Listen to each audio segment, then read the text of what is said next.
Raise your right hand. Do you swear or affirm that the testimony that you are about to give is the whole truth and nothing but the truth, so help you God?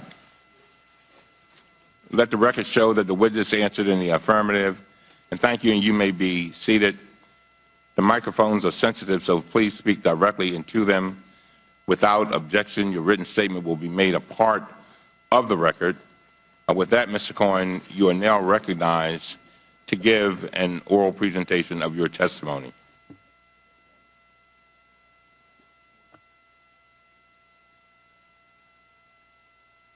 Is your mic on? Yes. Chairman Cummings, Ranking Member Jordan, and members of the committee, thank you for inviting me here today.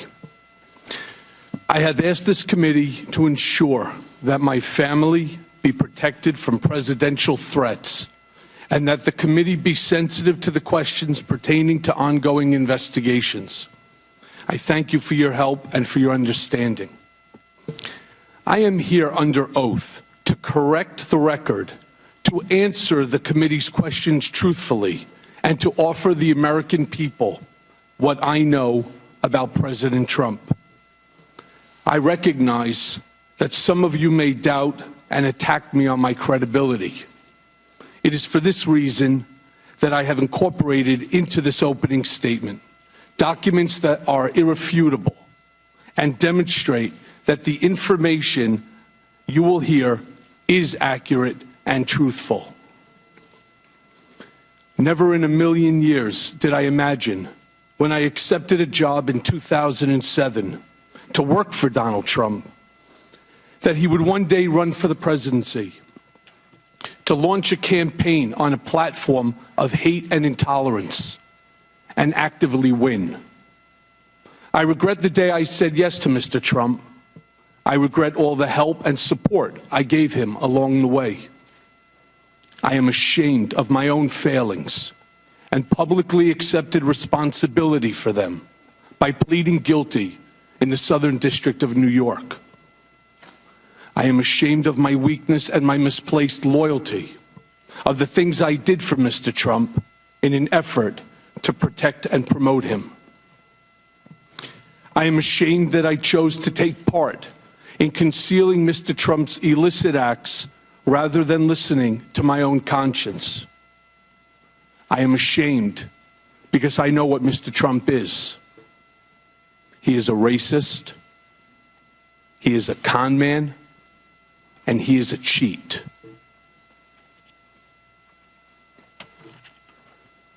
He was a presidential candidate who knew that Roger Stone was talking with Julian Assange about a WikiLeaks drop on the Democratic National Committee emails.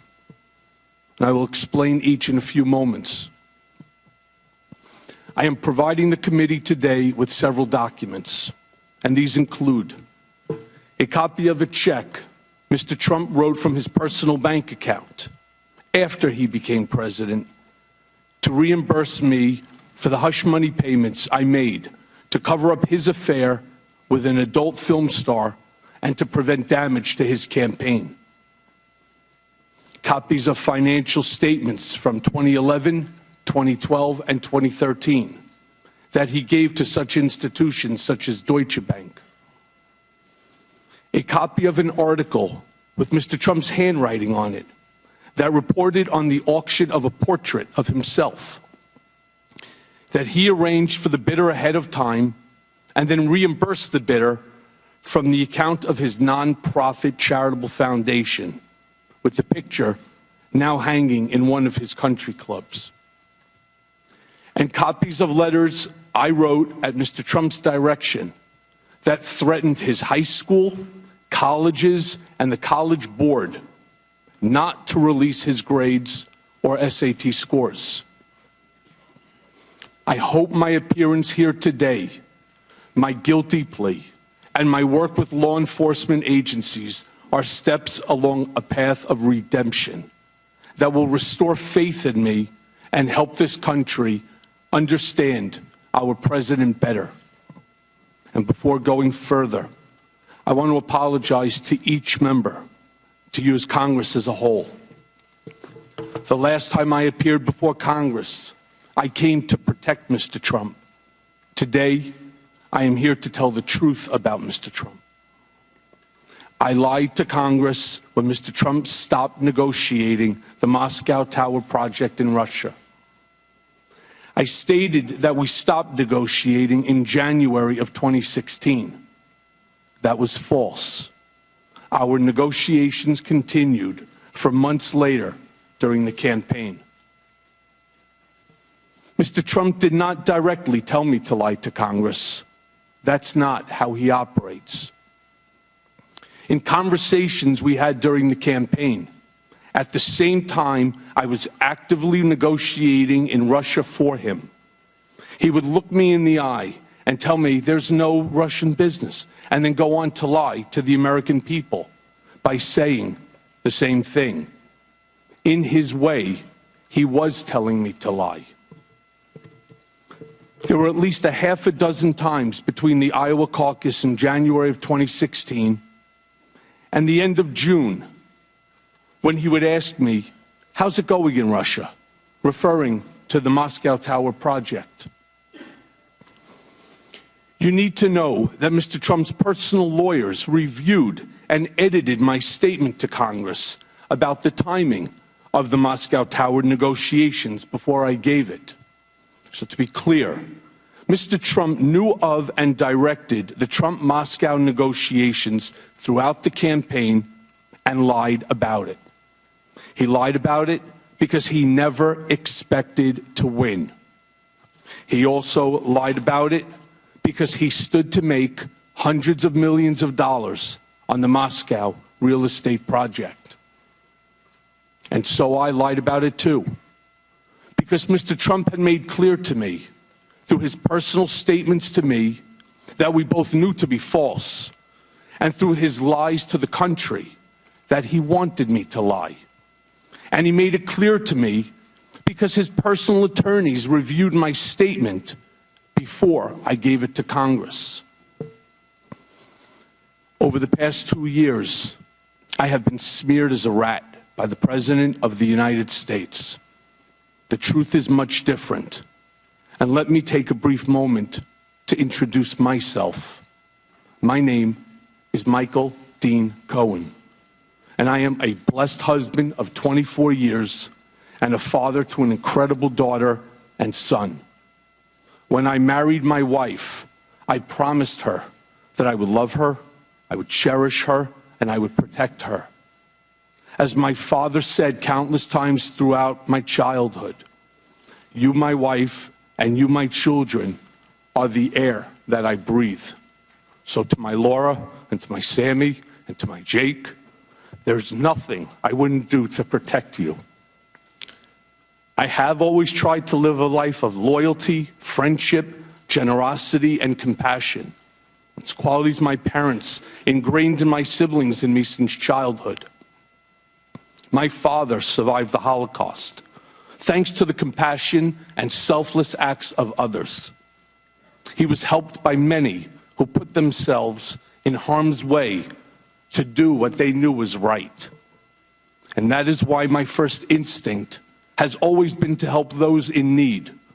And Mom and Dad, I am sorry I let you down. As the many people that know me best would say, I am the person that they call at 3 a.m. if they needed help. And I proudly remember being the emergency contact for many of my children's friends when they were growing up, because their parents knew that I would drop everything and care for them as if they were my own. Yet last fall, I pled guilty in federal court to felonies for the benefit of, at the direction of, and in coordination with individual number one. And for the record, individual number one is President Donald J. Trump. It is painful to admit that I was motivated by ambition at times. It is even more painful to admit that many times I ignored my conscience and acted loyal to a man when I should not have. sitting here today, it seems unbelievable that I was so mesmerized by Donald Trump that I was willing to do things for him that I knew were absolutely wrong. For that reason, I have come here to apologize to my family, to my government, and to the American people. Accordingly, let me now tell you about Mr. Trump. I got to know him very well, working very closely with him for more than 10 years as his executive vice president and special counsel, and then as personal attorney when he became president. When I first met Mr. Trump, he was a successful entrepreneur, a real estate giant, and an icon. Being around Mr. Trump was intoxicating. When you were in his presence, you felt like you were involved in something greater than yourself, that you were somehow changing the world. I wound up touting the Trump narrative for over a decade. That was my job. Always stay on message. Always defend. It monopolized my life. At first, I worked mostly on real estate developments and other business transactions. Shortly thereafter, Mr. Trump brought me into his personal life and private dealings. Over time, I saw his true character revealed. Mr. Trump is an enigma. He is complicated, as am I. He is both good and bad, as do we all. But the bad far outweighs the good. And since taking office, he has become the worst version of himself. He is capable of behaving kindly, but he is not kind. He is capable of committing acts of generosity, but he is not generous. He is capable of being loyal, but he is fundamentally disloyal. Donald Trump is a man who ran for office to make his brand great, not to make our country great. He had no desire or intention to lead this nation, only to market himself and to build his wealth and power. Mr. Trump would often say, this campaign was going to be the greatest infomercial in political history. He never expected to win the primary. He never expected to win the general election. The campaign, for him, was always a marketing opportunity. I knew early on in my work for Mr. Trump that he would direct me to lie to further his business interests. And I am ashamed to say that when it was for a real estate mogul in the private sector, I considered it trivial. As the president, I consider it significant and dangerous. But in the mix, lying for Mr. Trump was normalized, and no one around him questioned it. In fairness, no one around him today questions it either. A lot of people have asked me about whether Mr. Trump knew about the release of the hacked documents, the Democratic National Committee emails, ahead of time. And the answer is yes. As I earlier stated, Mr. Trump knew from Roger Stone in advance about the WikiLeaks drop of emails. In July of 2016, days before the Democratic convention, I was in Mr. Trump's office when his secretary announced that Roger Stone was on the phone. Mr. Trump put Mr. Stone on the speakerphone. Mr. Stone told Mr. Trump that he had just gotten off the phone with Julian Assange, and that Mr. Assange told Mr. Stone that within a couple of days, there would be a massive dump of emails that would damage Hillary Clinton's campaign. Mr. Trump responded by stating to the effect, "Wouldn't that be great?" Mr. Trump is a racist. The country has seen Mr. Trump court white supremacists and bigots. You have heard him call poorer countries. In private, he is even worse. He once asked me if I could name a country run by a black person that wasn't a shit. This was when Barack Obama was president of the United States. And while we were once driving through a struggling neighborhood in Chicago, he commented that only black people could live that way. And he told me that black people would never vote for him because they were too stupid. And yet, I continued to work for him. Mr. Trump is a cheat. As previously stated, I am giving to the committee today 3 years of Mr. Trump's personal financial statements from 2011, 2012, and 2013, which he gave to Deutsche Bank to inquire about a loan to buy the Buffalo Bills and to Forbes. These are Exhibits 1A, 1B, and 1C to my testimony. It was my experience that Mr. Trump inflated his total assets when it served his purposes, such as trying to be listed amongst the wealthiest people in Forbes, and deflated his assets to reduce his real estate taxes. I'm sharing with you 2 newspaper articles, side by side, that are examples of Mr. Trump inflating and deflating his assets, as I said, to suit his financial interests. These are Exhibit 2 to my testimony. As I noted, I'm giving the committee today an article he wrote on and sent to me that reported on an auction of a portrait of Mr. Trump. This is Exhibit 3A to my testimony. Mr. Trump directed me to find a straw bidder to purchase a portrait of him that was being auctioned off at an Art Hamptons event. The objective was to ensure that this portrait, which was going to be auctioned last, would go for the highest price of any portrait that afternoon. The portrait was purchased by the fake bidder for $60,000. Mr. Trump directed the Trump Foundation, which is supposed to be a charitable organization, to repay the fake bidder, despite keeping the art for himself. And please see Exhibit 3B to my testimony. And it should come as no surprise that one of my more common responsibilities was that Mr. Trump directed me to call business owners, many of whom are small businesses that were owed money for their services, and told them that no payment or a reduced payment would be coming. When I asked Mr. Trump, or when I told Mr. Trump of my success, he actually reveled in it. And yet, I continued to work for him. Mr. Trump is a con man. He asked me to pay off an adult film star with whom he had an affair and to lie about it to his wife, which I did. And lying to the First Lady is one of my biggest regrets because she is a kind, good person, and I respect her greatly, and she did not deserve that.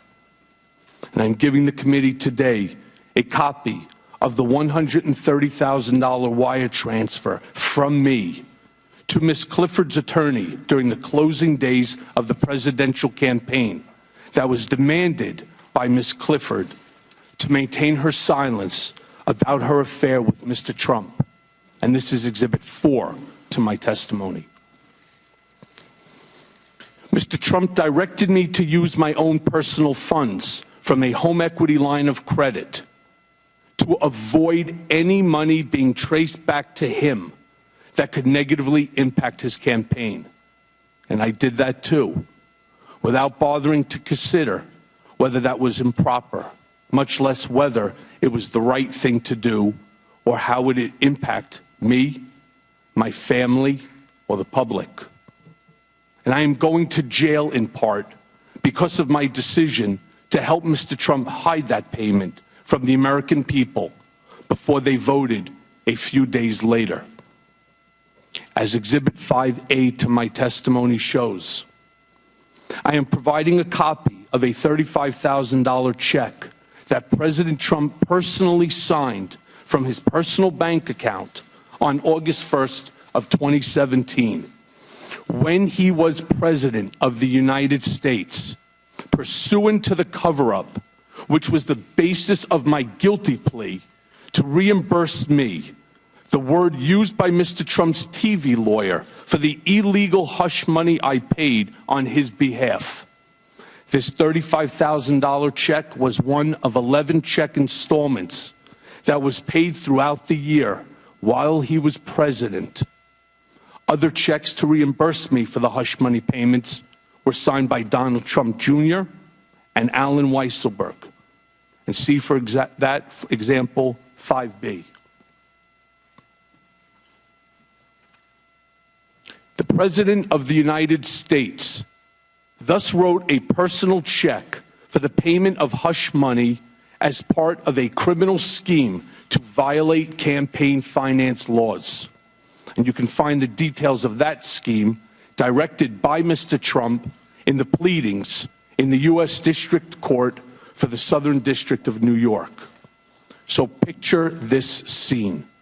In February of 2017, 1 month into his presidency, I'm visiting President Trump in the Oval Office for the first time, and it's truly awe-inspiring.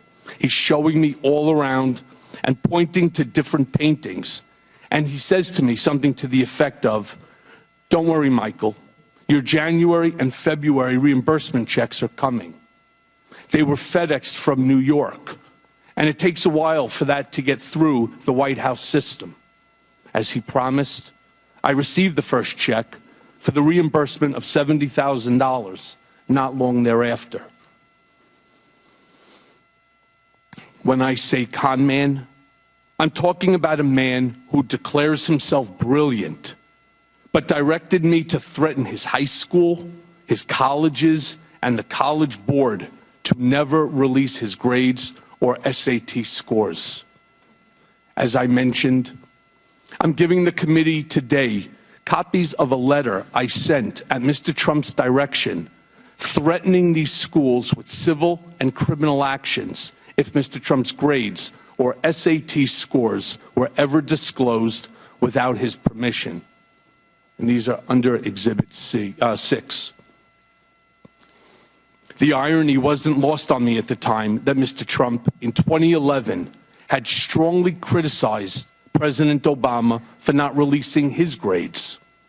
As you can see in Exhibit 7, Mr. Trump declared, "Let him show his records," after calling President Obama a terrible student. The sad fact is that I never heard Mr. Trump say anything in private that led me to believe he loved our nation or wanted to make it better. In fact, he did the opposite. When telling me in 2008 or 2009 that he was cutting employees' salaries in half, including mine, he showed me what he claimed was a $10 million IRS tax refund. And he said that he could not believe how stupid the government was for giving someone like him that much money back. During the campaign, Mr. Trump said that he did not consider Vietnam veteran and prisoner of war Senator John McCain to be a hero because he likes people who weren't captured. At the same time, Mr. Trump tasked me to handle the negative press surrounding his medical deferment from the Vietnam draft. Mr. Trump claimed it was because of a bone spur, but when I asked for medical records, he gave me none and said that there was no surgery. He told me not to answer the specific questions by reporters, but rather offer simply the fact that he received a medical deferment. He finished the conversation with the following comment: "You think I'm stupid? I'm not going to Vietnam." And I find it ironic, Mr. President, that you are in Vietnam right now. And yet, I continue to work for him. Questions have been raised about whether I know of direct evidence that Mr. Trump or his campaign colluded with Russia. I do not. And I want to be clear, but I have my suspicions. Sometime in the summer of 2017, I read all over the media that there had been a meeting in Trump Tower in June of 2016 involving Don Jr. and others from the campaign with Russians including a representative of the Russian government, and an email setting up the meeting with the subject line, "Dirt on Hillary Clinton." And something clicked in my mind. I remember being in a room with Mr. Trump, probably in early June of 2016, when something peculiar happened. Don Trump Jr. came into the room and walked behind his father's desk, which in and of itself was unusual. People didn't just walk behind Mr. Trump's desk to talk to him. And I recall Don Jr. leaning over to his father and speaking in a low voice, which I could clearly hear, and saying, "The meeting is all set." And I remember Mr. Trump saying, "Okay, good, let me know." What struck me as I looked back and thought about the exchange between Don Jr. and his father was, first, that Mr. Trump had frequently told me and others that his son Don Jr. had the worst judgment of anyone in the world, and also that Don Jr. would never set up any meeting of significance alone, and certainly not without checking with his father. I also knew that nothing went on in Trump world, especially the campaign, without Mr. Trump's knowledge and approval. So I concluded that Don Jr. was referring to that June 2016 Trump Tower meeting about dirt on Hillary with the Russian representatives when he walked behind his dad's desk that day, and that Mr. Trump knew that was the meeting Don Jr. was talking about when he said, "That's good, let me know." Over the past year or so, I have done some real soul searching, and I see now that my ambition and the intoxication of Trump power had much to do with the bad decisions, in part, that I made. And to you, Chairman Cummings and Ranking Member Jordan, and the other members of this committee, the members of the House and Senate, I am sorry for my lies and for lying to Congress. And to our nation, I am sorry for actively working to hide from you the truth about Mr. Trump when you needed it most. For those who question my motives for being here today, I understand. I have lied, but I am not a liar. And I have done bad things, but I am not a bad man. I have fixed things, but I am no longer your fixer, Mr. Trump. And I am going to prison and have shattered the safety and security that I tried so hard to provide for my family. My testimony certainly does not diminish the pain that I have caused my family and my friends. Nothing can do that. And I have never asked for, nor would I accept, a pardon from President Trump. And by coming today, I have caused my family to be the target of personal, scurrilous attacks by the president and his lawyer, trying to intimidate me from appearing before this panel. Mr. Trump called me a rat for choosing to tell the truth, much like a mobster would do when one of his men decides to cooperate with the government.